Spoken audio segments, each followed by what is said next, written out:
Hey guys, how are we doing today? I hope you're well. I hope you're having a great day so far. For those of you who are new, my name is Eva and welcome. Thank you for joining me. And those of you who are returning, thank you so much. I appreciate you guys. As you may know by now, on my channel, I try to help people avoid scams. I try to call out scammy people, scammy companies. So if this is the type of content that you enjoy and you are not a subscriber, please click that like and subscribe button. It would really help me out a lot. Also, feel free to check me out on social media. All the links are gonna be down below. And yeah, today we are back for another MLM horror stories. Without further ado, let's get into the stories. So this was a couple years back at this point, but Facebook just reminded me that we're friends, so I saw the conversation again. This happened when I was 24, so 6 years after high school. I can't read again. In high school, I was the nerdy pseudo goth kid, and this girl was the skater girl type. She was basically the only attractive person who hung out in our group, and I had it for her bad. I was awkward and unwilling to approach girls at that point in time, 10th grade, so nothing ever came of it. By the time I was 24, I landed a solid job. I have spent some years in sales, so I know how to be a human much better. I'm doing good. Out of the blue comes a Facebook request from my crush.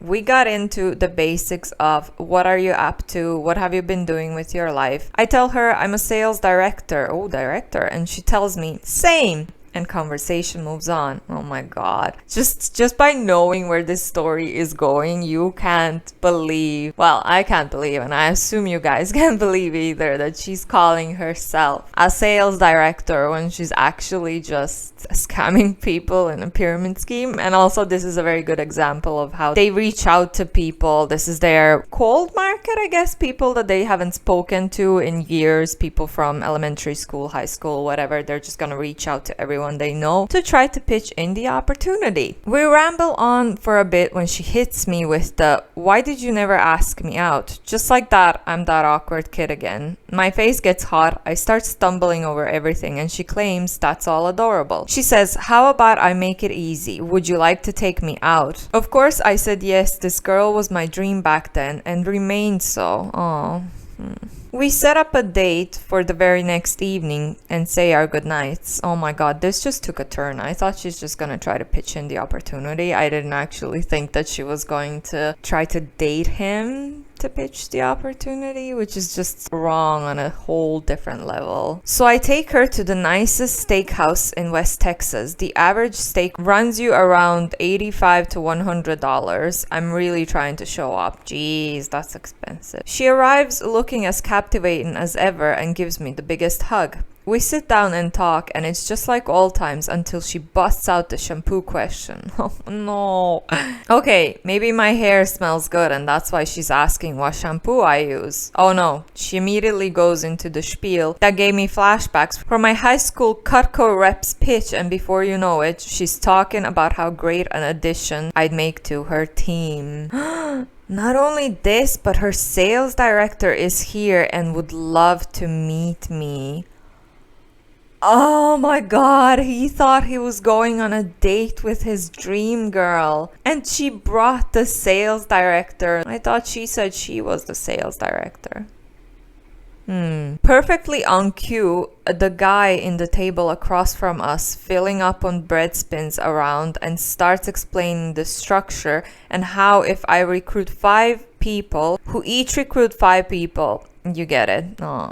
It's not a pyramid scheme. Pyramid schemes are illegal. I tell her I don't do pyramid schemes, and then I hear the term for the first time, multi-level marketing. At this point, I'm beyond annoyed at having been played, so I kindly tell her that since they're doing so well, she can pay for the $125 dinner and I'll cover mine at the door. I bail out. Oh, good for you. I'm so happy that he didn't pay. The worst part is that it doesn't stop here. Her apparent finance texts me the next day trying to maintain damage control and drag me in anyway. I would delete her altogether, but honestly, watching her beauty fade and one pyramid scheme after another fail is more than worth the price of admission.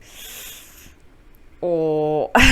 So this is not the first time that we had a story where someone is taking people out on dates or makes them think that they're going out on a date, but they're actually just trying to pitch in the opportunity. Don't get me wrong, like scamming people is wrong. Whichever way you choose to do it, it's wrong. But this is a whole nother level. And it's completely different when you know someone is into you and you try and use that. Make them think they're going on a date with you just to recruit them. It's just trash. Oh my God. Trash. Okay, next story. HUN can no longer fake rich lifestyle after wealthy boyfriend dumps her. Background. She started dating this guy about 2 years ago who was extremely wealthy. He ran an engineering company and seemed more than willing to accommodate her luxurious lifestyle. He appeared to be paying all of her bills, and she once bragged she was onto 4 figures a month, which, assuming it could have meant $12,000 a year excluding her expenses. And it was obvious that wouldn't fund that lifestyle. He moved her across the country to live on the ocean. Aww. I'd love to live near the ocean one day. She used this as a major selling point, saying that she had the freedom to pick up and move whenever she wanted. He then bought a yacht that she threw parties on with their teammates. Oh my God. All while making sure to document it on Instagram, captioning it, "You too can live like me if you join my team and put in the work," and bragging about how much of a successful business owner she was. Oh my God. All whilst her boyfriend, her wealthy boyfriend, is paying for everything. Man, these people. Fast forward to this summer when he broke up with her. She moved back to the Midwest with the claims that she had the freedom to come back to family, and because she was sick of the fake yacht lifestyle, that she was just a true country girl at heart. Even though being a week after stating that living in Miami was her living her dream.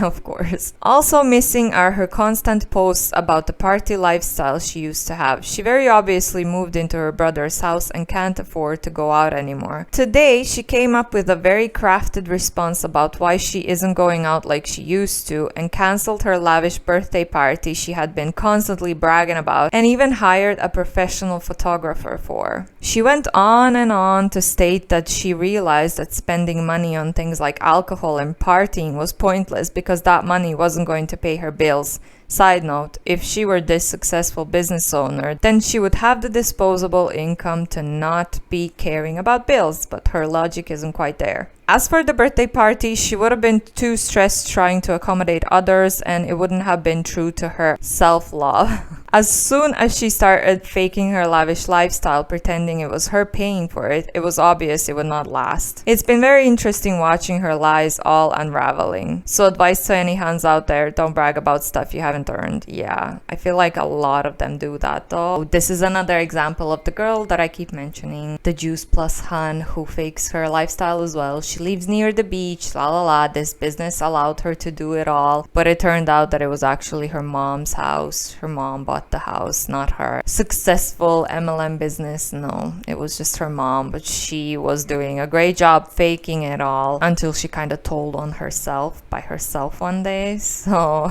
anyway, we've got 2 short stories left. Grocery cashier sling in Amway. Was buying groceries yesterday and came across a new one for me. As I was checking out, the not white cashier notes that I'm buying tamarind soda and comments in a joking manner that he's never seen a white guy buying tamarind before. I go along with it and say my boyfriend introduced me to it and it's pretty good. He then starts going on about how he's funding his great tamarind flavor energy drink and that I should try it out. I usually don't drink energy drinks, but if it's one of those ones with just a little more caffeine than a can of Coke, I'd give it a try. So I asked what it was, thinking he was going to tell me about his favorite drink or something. This is where it started to get weird. He said he was a distributor for it. I work with some soda and beer distributors doing production for their corporate events meetings. They make very good money. It's a hard industry to get into. A drinks distributor wouldn't be working in a grocery store, let alone one infamous for not paying well.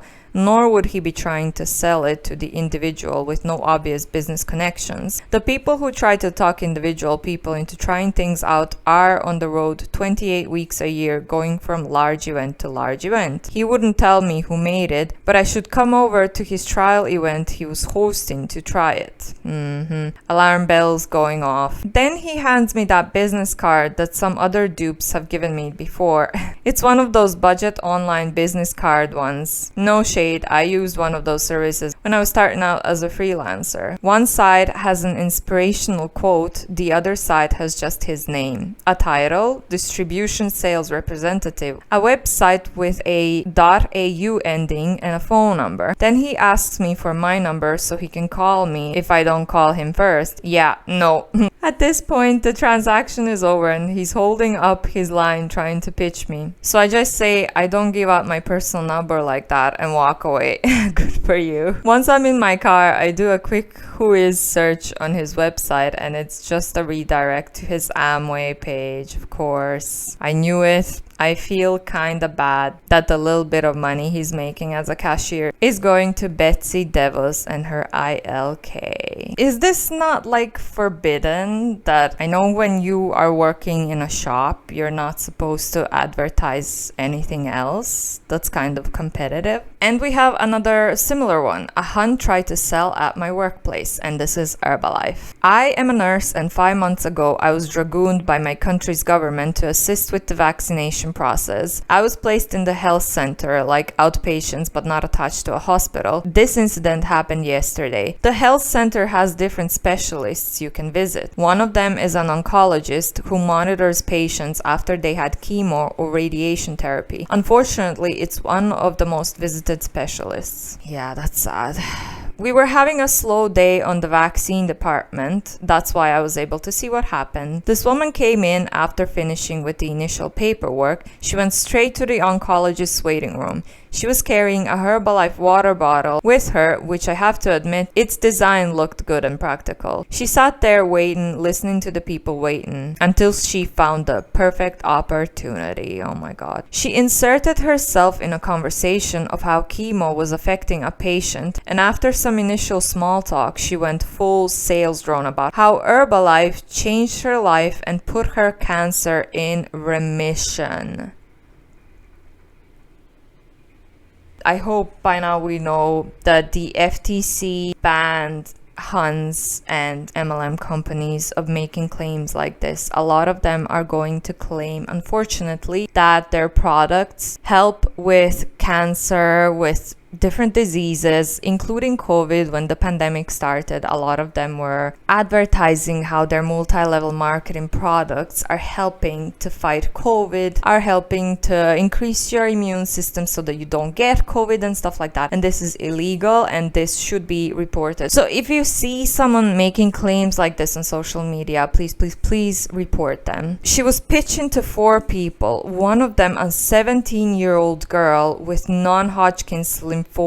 While most people looked indifferent to her sales pitch, the father of the girl asked her very politely to stop. Thank God, at least they weren't buying her BS. She went on full-blown Karen mode, shocker, and started shouting at him, which in turn made him angry, and he started shouting at her also. We had to call security to avoid any physical confrontation, and she had to wait outside until her appointment came up. The thing is, her appointment was for a dermatologist on the upper floor from the oncologist. This woman purposely went to the oncology waiting room to shill her shitty business. I kind of wonder if I should have let the father take a hit on her. I would wonder the same. This is just absolute trash. This is absolute trash of a human being, if you can even call them humans. She went to a dermatologist. She didn't even have cancer. Some of the people who are in MLMs are going to be brainwashed. Some of them are vulnerable and desperate and brainwashed. But then the other part of them are just pure evil. So these people know exactly what they're doing. They know exactly which